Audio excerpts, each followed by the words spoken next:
ನನ್ನ ಲೇಟೆಸ್ಟ್ ಪುಸ್ತಕ ಪರೀಕ್ಷೆ ನಿರೀಕ್ಷೆ.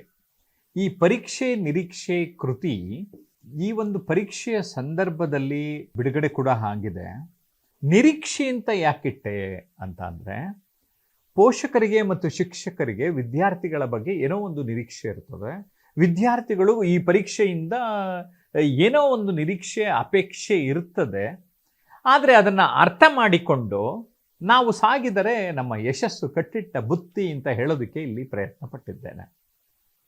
ಉದಾಹರಣೆಗೆ ವಿದ್ಯಾರ್ಥಿಗಳಿಗೆ ಪರೀಕ್ಷೆ ಯಾಕೆ ಬೇಕು ಅಂತಲೇ ಮೂಲಭೂತವಾದ ಕೆಲವು ಪ್ರಶ್ನೆಯನ್ನು ಕೆಲವು ಸರಿ ನಮಗೆ ಬರ್ತದೆ. ಯಾಕೆಂದರೆ ಹೌದಾ, ಈ ನಿಜಕ್ಕೂ ಪರೀಕ್ಷೆ ಬೇಕಾ ಅಂತ. ನೋಡಿ, ಪರೀಕ್ಷೆ ಅಂತ ಇರಲಿಲ್ಲ ಅಂದರೆ ನಾವು ಓದ್ತಾನೆ ಇರಲಿಲ್ಲ ಅಲ್ವಾ ಸ್ನೇಹಿತರೆ. ಒತ್ತಡದಲ್ಲಿ ಸ್ಟ್ರೆಸ್, ಪಾಸಿಟಿವ್ ಸ್ಟ್ರೆಸ್ ಅಂತ ಒಂದು ಪದ ಬಳಸ್ತವೆ. ಅದು ಆ ಪಾಸಿಟಿವ್ ಸ್ಟ್ರೆಸ್ ನಮ್ಮ ಜೀವನದಲ್ಲಿ ನಮಗೆ ಒಳ್ಳೆಯದು.